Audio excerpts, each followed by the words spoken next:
Excuse me, but where's this dude been? Working the fryer at McDonald's. Still recovering. Pantoja whooped that ass. They sent him Dagestan 2 or 3 years and forget, brother. He is going through anime character development and training arc. He will be back and get KO'd. Jerking it to hentai and contributing to the declining birth rates. Masturbating. Well, we all know where most UFC fans think Kai Asakura has been. But really, seriously, what has Kai Asakura been doing? I mean, from the perspective of a casual UFC fan, this random Asian guy showed up, got a free title shot, headlined a pay-per-view, got choked out in the second round, and then disappeared for half a year. And it's not like he took a ton of damage in that fight either. Hell, I'm pretty sure that half of you watching don't even remember what kind of Asian he is. I mean, he's most famous among UFC fans for... Parker won a K-pop champion! But yeah, now that it's likely that he'll be matched up against Tim Elliott on UFC 319 on the undercard of Dricus du Plessis versus Khamzat Chimaev, let me take you through a brief recap of what Kai Asakura has been up to since losing to Pantoja. So while Kai Asakura hasn't been working at McDonald's, like that one tweet suggested, he has been busy making video advertisements for his gym's cafe. Yes, the gym Kai Asakura trains at, Japan Top Team, which isn't affiliated with American Top Team by the way, has a cafe attached to it. And while the JTT cafe doesn't serve any McFlurries, they do have really tasty looking protein smoothies, acai bowls, and salads. You know, the typical organic fad diet food that's all the rage among Japanese women in their late 20s to mid 30s, which, if you watch my video on why Ryzen is doing so well as an MMA promotion, you would know make up a surprising portion of Kai Asakura's fan base. And speaking of his fans, did you know that Kai Asakura has a fan club? And no, I'm not talking about having channel members for his YouTube channel.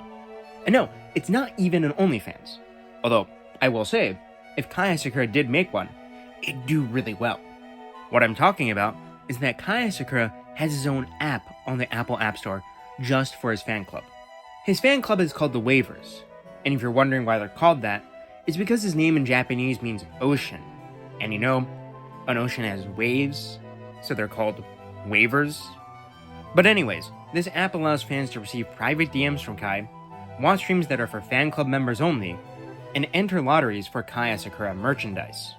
But yeah, having a fan club to manage is also going to be a big use of your time, especially since many of those fans are paying a monthly fee for premium content.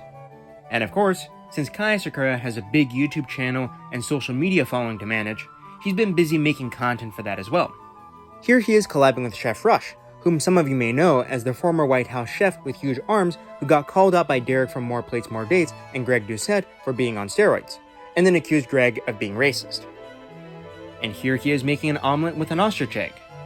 And here he is carving up a cow to help cheer up his teammate who got brutally KO'd in Ryzen. And on the subject of Ryzen, let's talk about that for a moment. So, Ryzen is the Japanese MMA organization where Kai Asakura was a 2-time bantamweight champion, and they held a big event at the Tokyo Dome on May 4th. 5 fighters from Japan Top Team participated on this card, with 2 of them losing and 3 of them winning.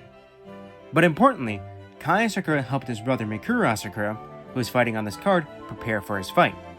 Mikuru Asakura is the biggest star in Ryzen and Japanese MMA. Mikuru has a huge following on YouTube and even has his own fight promotion, Breaking Down, which Kai works as an audition judge on. Mikuru, who had retired a little less than a year ago after a KO loss to the Japanese kickboxer turned mixed martial artist Ren Hiramoto, made his return on the Tokyo Dome card against Chihiro Suzuki, who is a former Ryzen featherweight champion.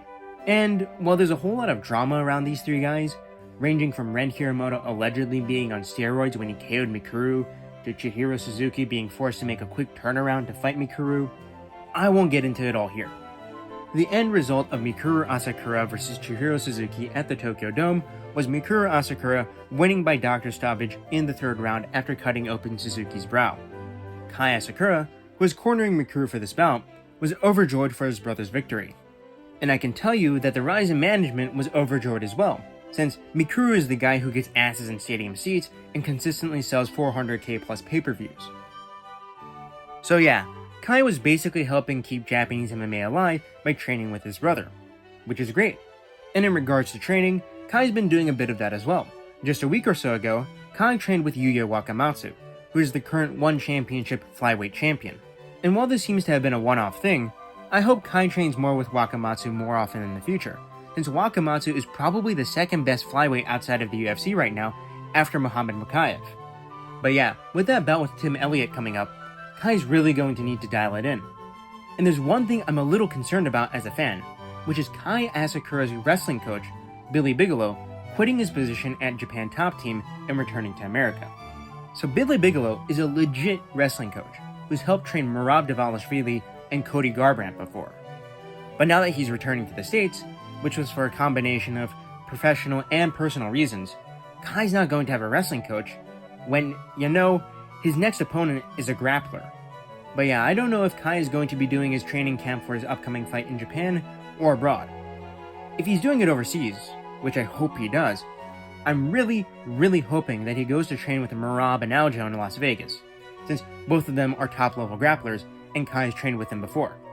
But if he decides to do his training camp in Japan, well, I hope he brings in a few good Japanese fighters from other gyms. Rei Tsuruya and Rinya Nakamura aren't available right now because Rei is training with Henry Cejudo and Rinya is at ATT now.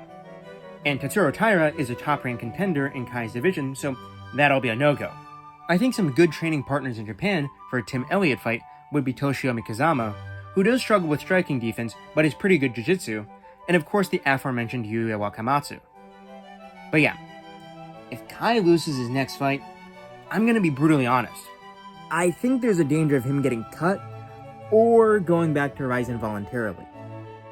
He's apparently on an extremely expensive contract, and if he loses to 38-year-old Tim Elliott, it'd be safe to say that he'll never become champion. But I think Kai should be the favorite here, and I think he gets his first UFC win by KO. So yeah, that's what Kai Asakura has been up to while he's been gone. Working for his gym's cafe, making content for his fan club and YouTube channel, running auditions for Breaking Down, training with and cornering his brother, and just generally living the good life. And as a final little note, Kai knows that he has a lot of haters from abroad, and he completely understands why he's getting hate. He knows that he got a lot of favoritism from the UFC, and that to most MMA fans who aren't Japanese, he was just some random guy who showed up, got a title shot, and then dipped. But of course, he's going to do his best to change that image of himself in his next fight. Anyways, if you found this video of me stalking Kai Asakura informative, please like, share, and subscribe. Goodbye.